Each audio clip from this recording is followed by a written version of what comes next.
Hallo Leute, willkommen zu einem neuen Let's Play and Talk Disco Elysium.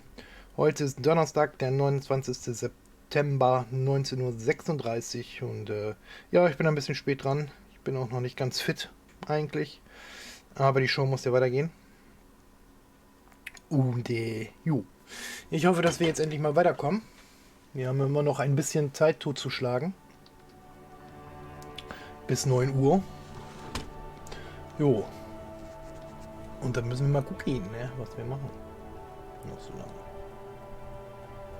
Ich habe gedacht, dass ich mir für den Buch hole.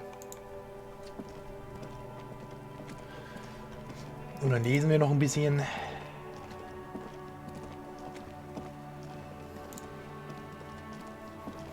No.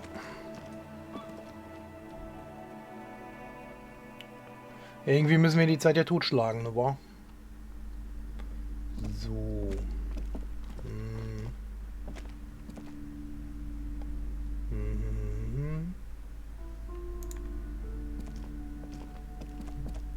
A small mountain of colorful board game boxes. There are numerous types of games for all ages. A lot of shelf space seems to be taken up by Wirral-related merchandise. Was haben Sie hier für Brettspiele? Wonderful board games, sir. The Viticulturist is a classic for sure, or perhaps you'd like Archipelagos of Insulinda, a very educational game for those interested in geography. Okay. Braubritter is a fun game of economic competition, but can get quite intense after a while. We have games for the whole family. You can play with your children. Aha, schauen Sie mir doch an. Wer würde mit mir Kinder haben wollen? Ich habe nicht das Gefühl, dass ich Kinder habe. Ja, Kinder, Freunde, Weiber, habe ich alles. Ja, ich habe nicht das Gefühl, dass ich Kinder habe. Friends are technically like family. Nachdenklich spielt sie mit ihrem Anhänger. For playing with friends, I'd recommend Suzerainty. It's a civilization building game where you build a civilization, then set off to brutally colonize and repress other civilizations. It'll cost 12 Real. Okay. Ja, dann kommen wir jetzt mal ein Buch. Toll, und das hat jetzt 1 Minute gedauert, das Gespräch. Shelves filled to the brim with crime novels featuring the supposedly stalwart Vespertine detective Dick Mullen. Was sind das für Krimis? Oh, crime, robberies, murders, even sexual crimes. We're fortunate to have Dick Mullen and his stories to sort all that out. Okay. You're a police officer, apparently. You should buy all of these. They really do teach a person how to be a proper detective. Ich sehe mir die Bücher nochmal an. Crime fiction is a disgrace. An asinine misrepresentation of the physical attributes of the arduous everyday work of actual police officers. Okay. These books greatly overstate the excitement of police work, glossing over how long it takes to actually follow up on leads and eliminate dead ends. What's more, they completely ignore the psychological hardships of year after year coming into contact with people during the worst days of their lives.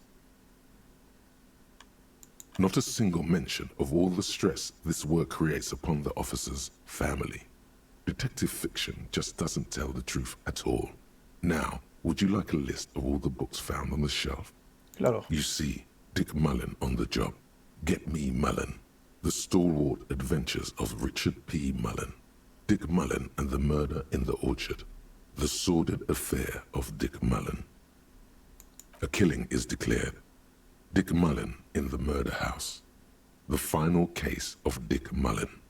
An Obvious Lie. Dick Mullen in the Clock Tower. The Ordeals of Dick Mullen. Dauntless Dick. Dick Mullen's Funeral Pyre. The Murder of Dick Mullen. Dick Mullen stirbt. Oh no, turns out he faked it to solve a case. Okay, das reicht jetzt. Shelves filled to the brim with crime novels featuring the supposedly stalwart Vespertine detective Dick Mullen.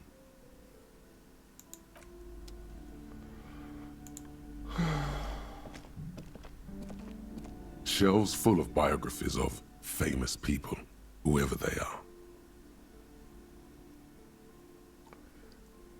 Ich interessiere mich für das Buch Die großen Schuldreinen. A true cultural touchstone. Enjoy the read. Danke. Nice. So, dann habt ihr jetzt ja was zu lesen. So. Raus.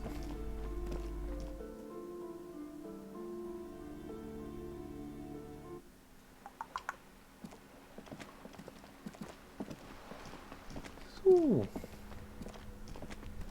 Dann suchen wir jetzt eine schöne Ecke. Am besten direkt hier vor. Bei der Bank. Wir können es uns zwar nicht setzen, aber das hier egal. So. Interaktiv. Interagieren. The Greatest Innocence by João Paulo Salomão Lopes de Fuego. The book is large and heavy. João Paulo Salomão Lopes de Fuego. Das ist ein Name, hey. Ich schlage den riesigen Band auf. Browsing through the various chapters, you try your best to understand the ceaseless overflow, the sprawl of names, dates, places, events historical. Most of it ends up as a twisted mass of facts inside your brain. Okay.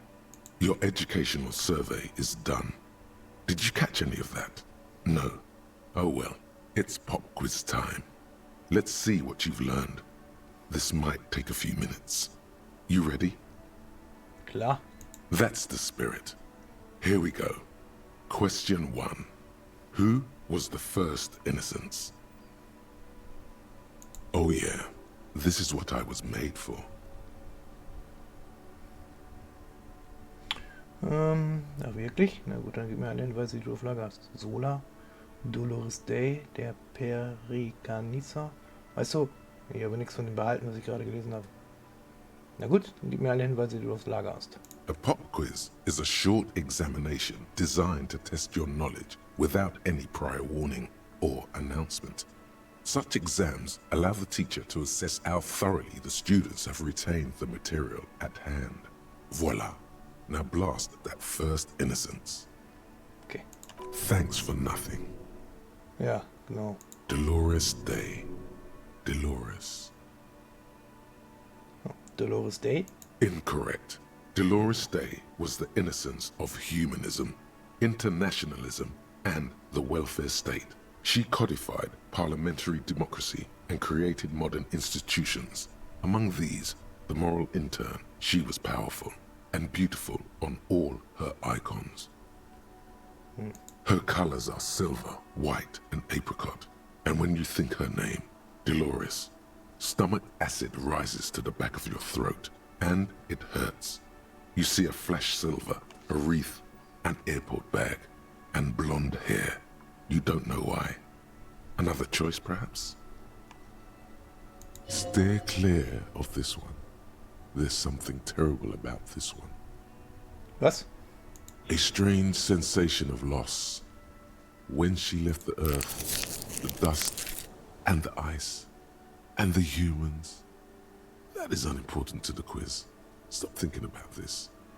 Okay.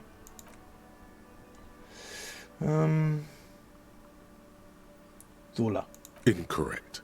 Sola was anointed during the previous century and even lived to see the current one. She was an urban planner who spoke her mind and largely left history to its own devices, encouraging people to excel on their own rather than prescribing to a deified model of history. She is often called an anti-innocence. Okay. Sola resigned after an assassination attempt by a Yugo nationalist who blamed her for not taking the side of the left during the turn-of-the-century revolutions. Innocences don't usually resign. Care to try again? Hier bleibt ja nur noch der Periganissa. Correct. Nothing much is known about him. It's not even clear that he was a he, but Franco Negro presumed as such and called him Pius. He's depicted as a young man with molten gold pouring out of his mouth. all he spoke was gold. It said he invented God and equality of men before God. He also introduced the gold standard as a way for measuring people's love for Aurum. Alles klar. As the first innocence, he declared that there should be more of those like him. It is presumed his disciples were the beginning of the Holy Party, the founding party. Bisschen wie Jesus. Question 2. Who was the strongest innocence? Easy. Everybody knows the answer to this. You, me, anybody. Klar, versuchen wir es einfach nochmal. Du wirst mir sicherlich helfen. An innocence is the highest category of historical personage in the world, a literal personification of history.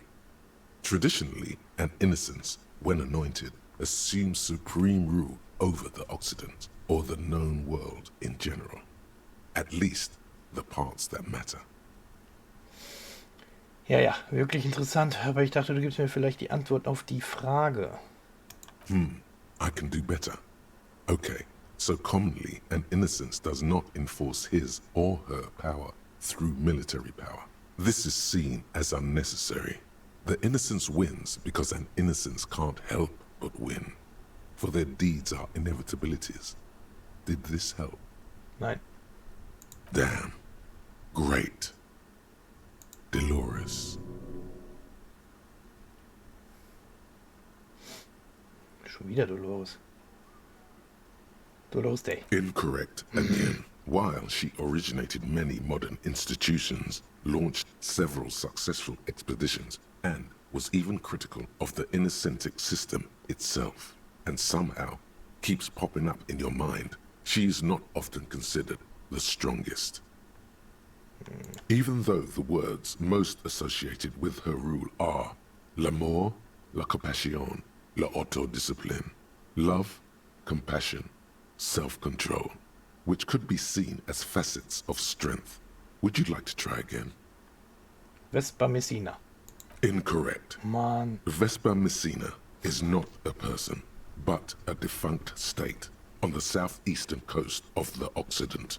It used to take up most of the peninsula before separating into the republics of Vespa and Messina. Care to try again? Franco Negro. Correct. Named the innocence of militarism, he codified hereditary rule, but at the same time ended serfdom and established the Inter-Isolari Real as the global reserve currency. He also established the concept of the nation. Franco Nero. Negro. Ich kenne Franco Nero. Kennt den einer von euch noch? Schauspieler? Früher Django gespielt. Franco Negro attempted to solve the rising tensions between the aristocracy and bourgeoisie by building a unified society in which every man has a place and a mission, but at the same time may rise to nobility provided on the strength of his virtue. Okay. Question 3. Who was the false innocence? Got it under control. No problem. Solid on this one. It's widespread historical information. Wie es denn mit diesmal möglich sein? Ich könnte einen Hinweis gebrauchen. Yes, there exists a group called the Founding Party, known as the Holy Party, during the time of the Pericarnacian. This, the world's oldest international organization, spends its time in search of either the re-emergence of the innocents or new members. Okay. There seems to be a mix-up with the sources. It's not my fault. At least it clearly wasn't Dolores Day. She wouldn't be false. She's beautiful. Stefan, der Verächtliche. Incorrect. Stepan the Despicable, regent of Kedra, was a ruler who conquered the known world during the Kedriatic conquest, instead of the despotic Erno Pasternak. Would you try again? Ja, dann bleibt ja nur noch Erno Pasternak. Correct. There have been a number of counter or false innocences, some assumed to have innocentic qualities, some who just thought so themselves. Occasionally, they have the support of a faction inside the ecclesiastic organization, and accusations of foul play have arisen. Okay. The most famous and important of these was Ernau Pasternak. He was into torture, despotism, hymns, cannons, and world conquest, but got defeated and humiliated by Stepan the Despicable of Kedra. Final stretch. You've come so far and learned so much. This is the most important one. Question 4. Who was the greatest innocence? The most important of them all. The most precious to humankind. Ja, I've Dolores. got it. Honest. Dolores Day. Correct. The Mesk might see Franco Negro as the father of nations, but as of this century, there's been a great shift in attitude. Dolores Day has become widely regarded as the greatest innocence. A most radical change to the whole fabric of the world. Nice. Everything from inter-esolary travel to the connected world to 3 consecutive scientific revolutions can be traced back to her. Every decade that passes, she seems less human somehow, and more beautiful. Okay. And more beautiful. And more beautiful. Ja. Congratulations on finishing the test. The results and your subsequent grade have been calculated. You get a D. Not particularly remarkable, but technically a passing grade. Not that anyone really expected better. You would have done better if you just left Dolores Day for the end. Dial the Dolores Day down a bit. Okay, ich schließe das Buch. So. Was nu? Yes? Alles klar. So, jetzt haben wir 20 nach 10. Ich frage mich, warum der nicht nach Hause geht.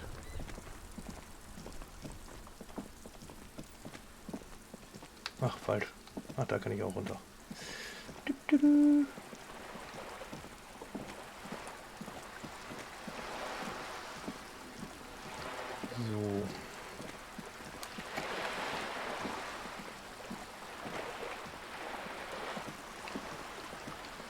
Bam, bam, bam, bam.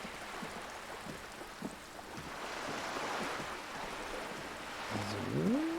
Wir müssen da und dann geht's da rechts. Danke.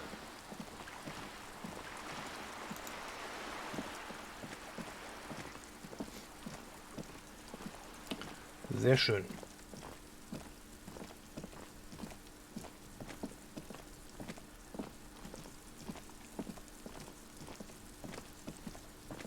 So.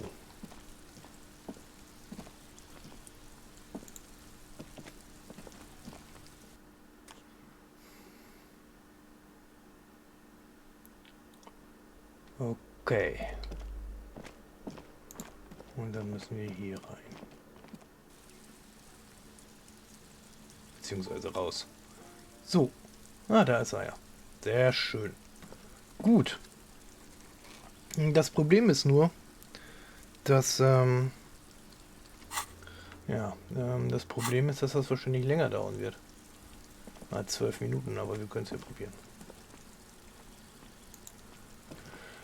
Entschuldigung.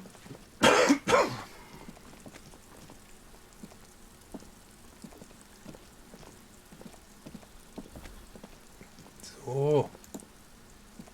Gendarmerie, you found me. Der junge Mann auf dem Balkon schenkt mir ein breites Lächeln, bevor er einen weiteren Zug an seiner Zigarette nimmt. His slender figure is backlit by city lights, its distant streets and motorways flashing like diamonds. It feels like a Friday. He seems to be in a good mood tonight.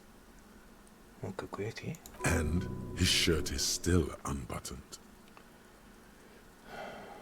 Wir haben einen Schlüssel gefunden, der unter einem Stein versteckt war. Gehört er Ihnen? It was mine. My friends use it from time to time to visit me. Als er mich ansieht, funkelt etwas in seinen Augen auf. So tell me, are you here to make things right again? Das ist mein Ziel. Ehrlich gesagt versuche ich nur nichts zu vergeigen. Um alles bloß wieder in Ordnung zu bringen. Wenn ich etwas anpacke, dann mit spektakulären Ergebnissen. Ich ignoriere seine Frage. Ich hatte gehofft, mit einem möglichen Zeugen sprechen zu können. Von ihrem Balkon aus hat man einen guten Blick auf den Ort, an dem der Mord geschehen ist. Das ist mein Ziel, ja. Beautiful. Sagt er noch einmal. Eine Straßenlaterne wirft einen Schatten auf sein Kinn und betont seine schmalen Wangenknochen. I have some good news for you. My Sunday friend is visiting me tonight. I told him about you and he'd like to say hello. Step in. He's already waiting.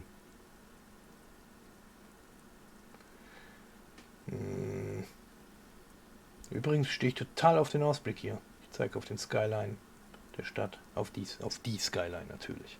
Mm-hmm. That's why I chose this place. Martinez is special, isn't it? Wait. Suddenly you are digging things? Was soll das denn? Ist heute Freitag? Fühlt sich an wie ein Freitag. Nee, heute ist Mittwoch, oder? Yeah, it does feel like the end of the week. Such gentle weather. Even the rain feels nice. Er lehnt sich über die Brüstung und streckt seine Hand aus, um den Regen zu spüren. Warum sollte ich Ihren Freund kennenlernen wollen? Trust me, you do. Okay. Na schön, ich werde mit ihm sprechen. Vorher will ich aber mit Ihnen reden. Ich habe so viele Fragen. That's nice, but I don't have anything to tell you. It's my friend you're looking for, not me. He takes another drag of his unfiltered cigarette and looks around.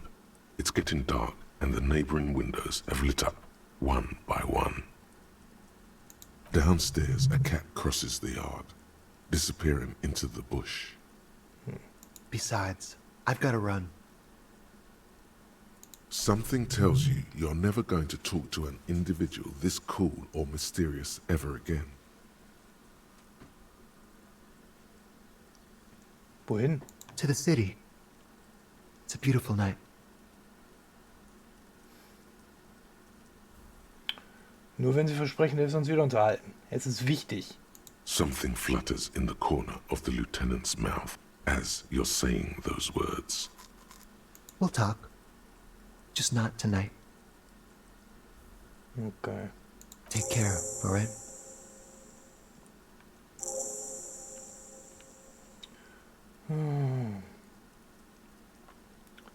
Passen Sie auf, ja. Sagt er mit einem weiteren entwaffnenden Lächeln, bevor er sie in die Nacht davon stiehlt. And he's gone again. Looks like it's becoming a theme for him. Immer verschwindet er. Warum verschwindet er immer, Kim? Who knows, Detective? It's a mystery. Sagt er und verwendet sich von mir ab. Warum wendet er sich von mir ab? Irgendwas an ihm ist so anders, dass ich es gar nicht genau ausmachen kann. Different, of course. Sein Hemd. Warum hat sein Hemd immer aufgeknüpft? Er ist so ein guter Zuhörer. Es war schön, sich mit ihm zu unterhalten. Die Art und Weise, wie er spricht und sich bewegt, hat sowas Geheimnisvolles. Er riecht gut. Warum an der Hölle Welt riecht er so gut? Something so mysterious about the way he talks. Der Lieutenant kneift die Augen zusammen und versucht nicht zu lachen. Etwas sehr Geheimnisvolles, Bro. Very. Ja, very. Ja. He's barely holding it together. It's all he can do to keep from bursting out in laughter. Du bist denn heute ein kleiner Arsch, ne? Ich merke das schon, Kim. Come on, Detective, let's go. We've got a potential witness to interview. His Sunday friend, remember? Er deutet mit einem Nicken auf die Wohnungstür, vor der du stehst. Na gut.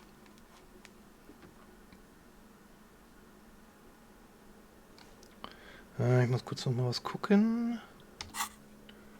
Okay. Was haben wir denn hier? Ein vierteljährlich erscheinendes Wirtschaftsmagazin.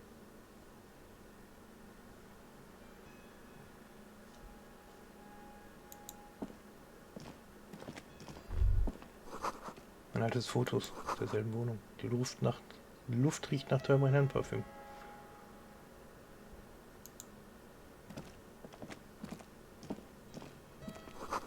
Ein leerer Aschenbecher.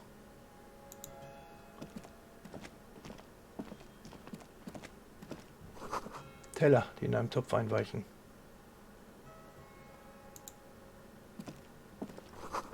Flugblätter, die für Untergrundpartys werben.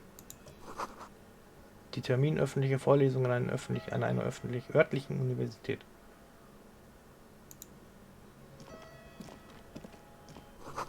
Ein exquisites Himmelbett aus Metall. Was bist du? Samaranischer Kegelhut.